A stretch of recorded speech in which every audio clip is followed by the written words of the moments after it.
Many of the Titanic's secrets still baffle investigators a century later. Did two other ships in the vicinity ignore the Titanic's distress call? How could a state-of-the-art luxury liner break into two before sinking? Why weren't there enough lifeboats? Today we'll highlight 10 most enduring mysteries of Titanic's sink. Why did the Titanic split in two? When the wreck was found in 1985, investigators determined the 882-foot-long ship split before it sank, but why?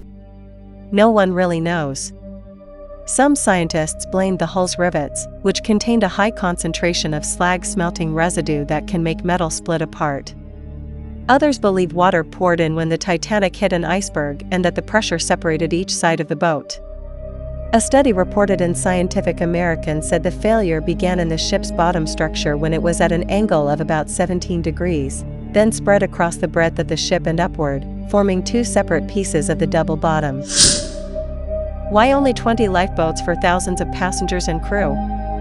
The ship's 20 lifeboats could accommodate about 1,200 people, just over half of the 2,223 or so aboard the Titanic. Certainly, that met the legal obligations, but this was a luxury ship. Alexander Carlisle, general manager for shipbuilder Harland & Wolff, reportedly submitted plans for 64 lifeboats, later reduced to 32. In 1910, a decision was made to reduce that further. Carlisle quit that same year, but was it over a dispute related to the lifeboats? Carlisle reportedly had a nervous breakdown and retired at 55, but the reason for his illness and departure remain a mystery. Why didn't anyone distribute binoculars to the crew? Among the Titanic debris littering the ocean floor were binoculars that appear to have been stashed in a locker, but not distributed. According to the BBC, a sailor named David Blair was responsible for navigation equipment, but he was reassigned at the last minute and forgot to leave the key to the storage unit, leading to many questions, including why no one did a safety inspection to check the navigation equipment before the Titanic's departure, why Blair was reassigned, why he kept the key, and whether the crash could have been averted if the crew had binoculars. Did the Californian let the Titanic sink?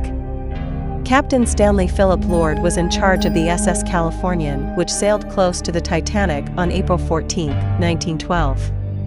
His crew didn't react immediately to help in the rescue mission, however. Why not?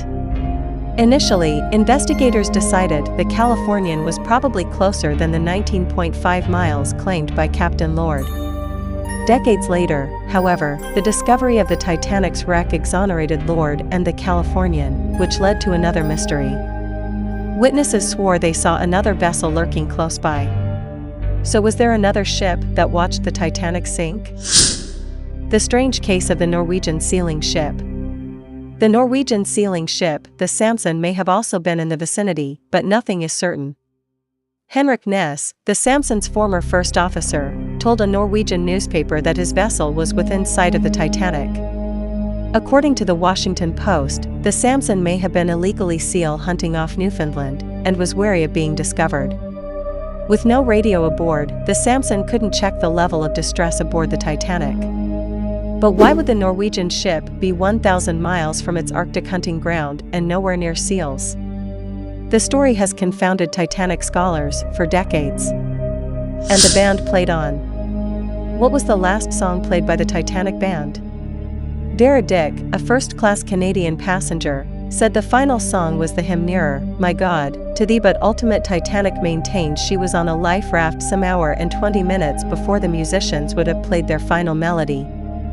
Apparently, the musicians stayed behind voluntarily, feeling it was their duty to help calm passengers while lifeboats were loaded. Even if that's true, none of the band members lived to tell the tale. Passenger accounts and crew vary greatly, and the Snopes fact-checking website has determined that the final song will remain an eternal mystery. What happened to Titanic Captain Edward Smith before the ship sank?